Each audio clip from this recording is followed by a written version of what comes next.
Welcome back, Tonner friends. I hope you're enjoying the convention so far. This is actually day 5, and Rachel has named this day Sewing Day. If you're a sewer like me, you may call every day Sewing Day, but this particular one is especially exciting because it is part of Tonner Fest, and today we'll be sewing the bucket list jacket. Part of the fun of coming out with a new pattern is always trying to determine what the name should be. With so many designs already available, sometimes that can be a real challenge. Because there is a bucket hat included in the pattern, I started thinking about what a bucket list looks like and what would be on mine. As many of you know, I've been sewing for dolls for a really long time. So for me, I was fortunate enough to already get one of my items marked off my bucket list, which was to meet Robert Tonner in person. He is as amazing as you guys probably imagine. Not only is he creative, he's also super kind and a really friendly person. It really has been an honor and a privilege to sew for so many different dolls that he's come out with over the years. Now, another item that was recently marked off my bucket list was meeting Rachel Hoffman and visiting Turn of the Century Antiques. We had a fantastic time, and I really appreciate the opportunity to collaborate with the Virtual Doll Convention again, bringing you the Elowen Release bucket list pattern. I'm going to be making the jacket out of a upcycled skirt that I bought at the thrift store, and I'm going to line it with the same cotton fabric that I used to make the companion dress that's included in the pattern, and I also lined the hat with that as well. So in order to get started, we're going to lay out our pattern pieces, get it cut out, and start our sewing process.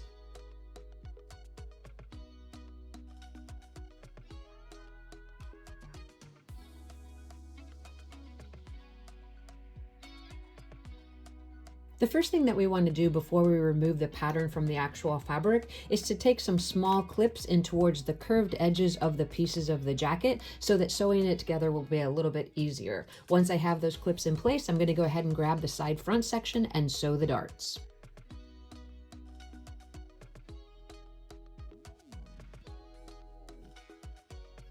To mark the placement of the actual darts, I just set it over the piece on the wrong side, put a hole in it where the dart ends at the apex, press through with my heat erasable marker, and position the dart. Once I have that point in place, I just add a pin right to the end so that I know right where that dart needs to stop.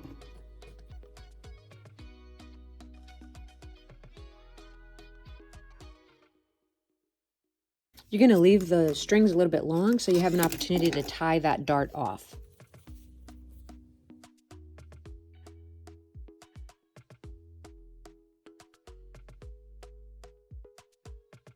Next, we'll tie the darts off and we'll press the darts down.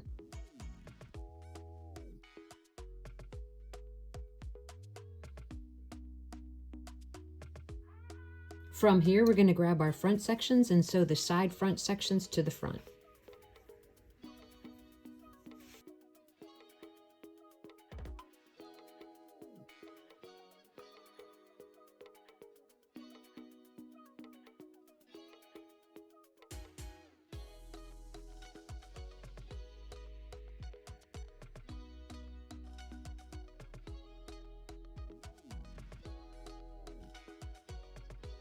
We're going to press those seams open, then we're going to grab the back sections and sew the side back sections to them.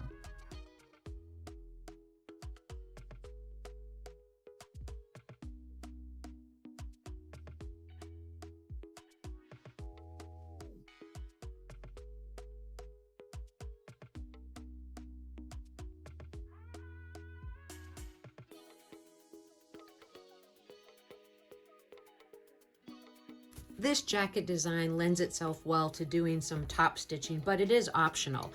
If you do decide to do some top stitching, I recommend sewing the front sections to the back sections at the shoulder seams first so that you can run a continuous line of top stitching from the back of the garment to the front of the garment and you don't have to split that stitch. So I'm going to place those right sides together and get the shoulder seams sewn, and then I'm going to do some top stitching across that seam.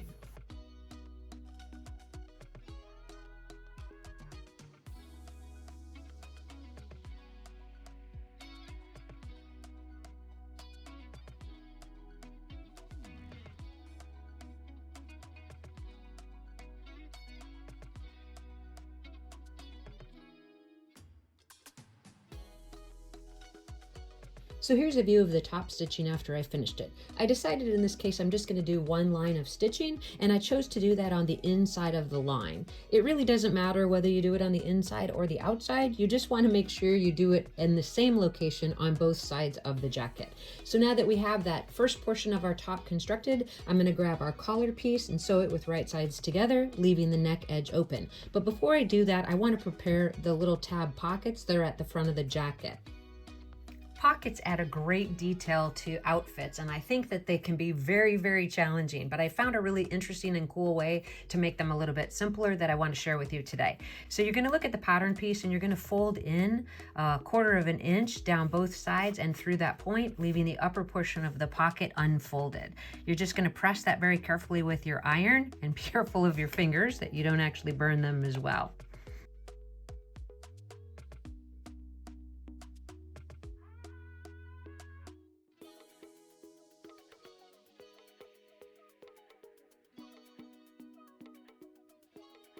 Once you have your pocket edges folded under, just make sure both pockets appear to be the same size, and then go ahead and grab some single-sided fusible interfacing. I've already cut a piece out right here. The bumps go down, and then I grab a piece of Teflon and just iron that in place, and that will hold the edges of the pocket down. And then I can top stitch it easily over at the sewing machine.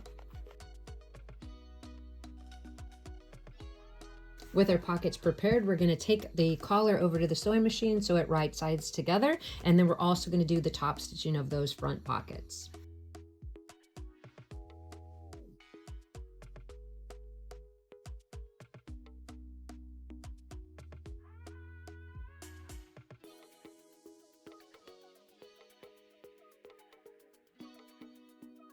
With the collar sewn, we're going to trim in towards that seam allowance, turn the collar right side out, and give it a press. And then at that point, I'm going to add a little bit of top stitching detail around the collar as well.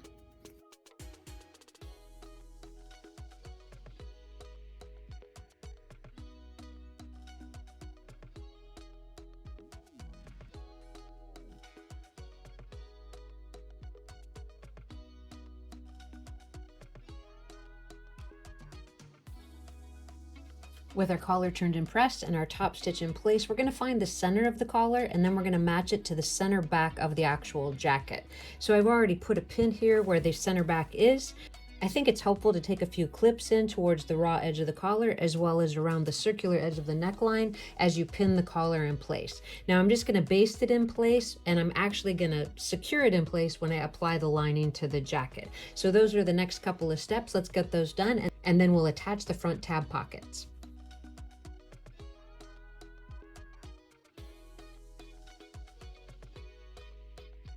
Once you have your collar pinned in place, you do want to ensure that there's an equal distance of jacket past that finished edge of the collar. That's going to just make sure that the jacket finishes well at the front. So in this case, I'm pleased with the placement of that. I'm going to baste it in place, and then we'll move on to the next step. After checking both sides of the collar, I think that the basting turned out fine. We maintained that equal distance from the finished edge to the raw edge, which is going to be great. The next step is to grab our pocket. We're going to place it on the front of the jacket and secure it in place before we actually install the sleeves, making it a little bit easier at this step. I'm going to turn the upper edge down 1/4 and give it a press, place it on the front of the jacket so that it matches up on each side, and sew those in place. We're making great progress on the jacket so far. We're going to set this piece aside for a minute and start working on the sleeves. We have a front and back of the sleeve with a vent right at the wrist, so make sure as you sew the seam here, you're going to stop there and reinforce.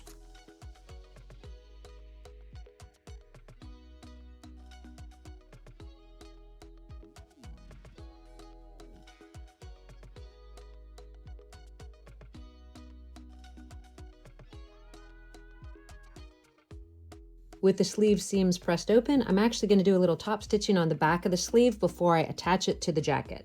So here's our sleeves with the top stitching in place, and then I went ahead and ran just a quick gather stitch along the sleeve cap. There is no gathers at the top of the sleeve, but we do want to pull that gently to create an ease or a rounding so that it fits easily into the armhole opening. Once we have that string gently pulled, we're going to place it right sides together into the armhole opening and sew it in place.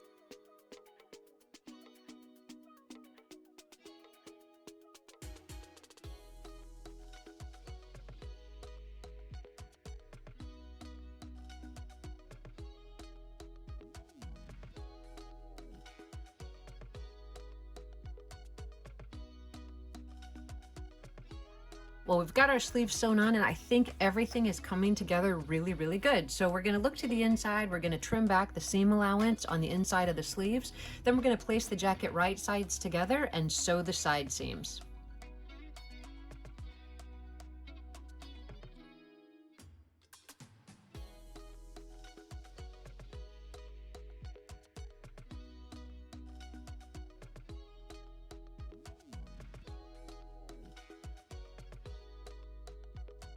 The next step in our construction of the jacket is to take the cuff pieces, fold them right sides together onto themselves, and sew the short ends. Then we'll turn the cuff right side out, give it a press, and do a little top stitching before we attach it to the jacket sleeve.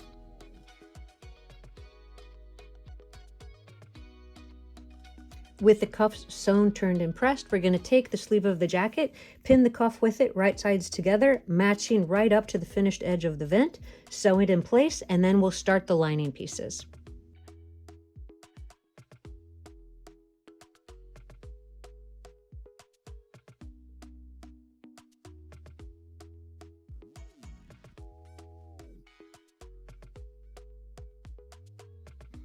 So I have the cuffs attached, and the only thing I did in addition to sewing it in place was I trimmed down the seam allowance by cutting the innermost seam from near the sleeve away to make it a little less bulky right there, and just gave it a press so that the seam pressed up into the sleeve. And I think everything looks pretty good with that. So off camera, I constructed the lining to the jacket in the exact same steps that I did to create the exterior portion, with one exception of actually turning up the sleeve cuffs at the edge 1/4 of an inch. Now that we have the lining and the jacket constructed, we're going to place the two pieces right side together and pin them.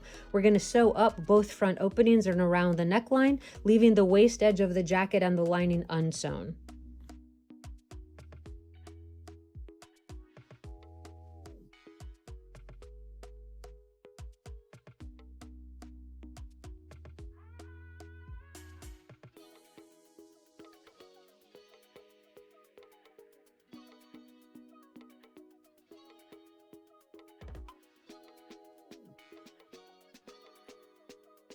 Once you have the lining sewn to the jacket, you want to check both sides as you do with all steps in the construction, and make sure that you haven't created any unnecessary puckers or tucks in the actual seam. And everything looks to be pretty good. You also want to feel right here to make sure that there's an equal distance from that finished edge to the beginning of the collar. That's where the actual snaps are going to go. And I can feel just with my finger that that placement seems appropriate. So I'm going to clip in towards that seam allowance, turn the jacket right side out, and give it a press.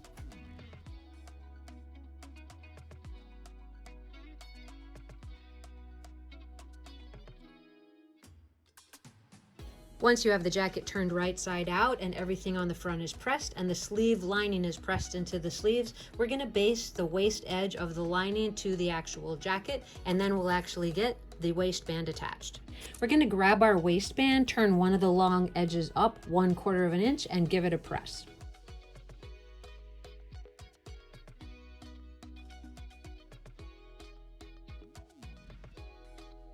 From there, we're going to grab the jacket and place it right sides together.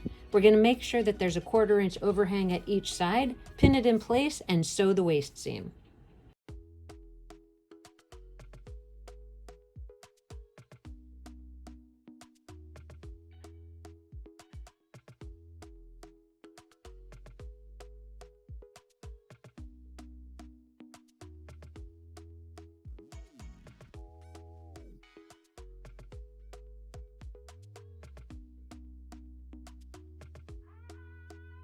We're going to press the jacket right at the waist edge and give a top stitch along that seam.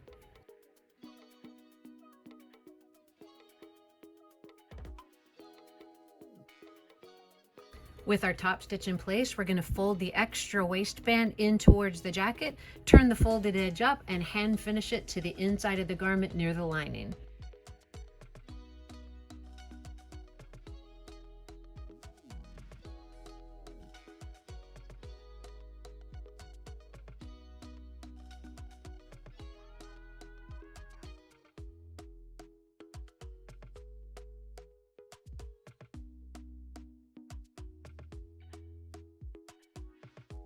So here we have it. The jacket is just about complete. All we have left to do is just add a couple of snaps, a few decorative buttons down the front, and get those final photographs on the doll. We've made it to the end of another sewing video, and I think Elowen looks fantastic. She has a brand new outfit to wear as she checks things off from her bucket list. As this video wraps up, the sale for the Elowen and Nima dolls countdown begins. I hope you have a great convention, and I wish you all the best. I hope each and every one of you gets to secure your bucket list doll.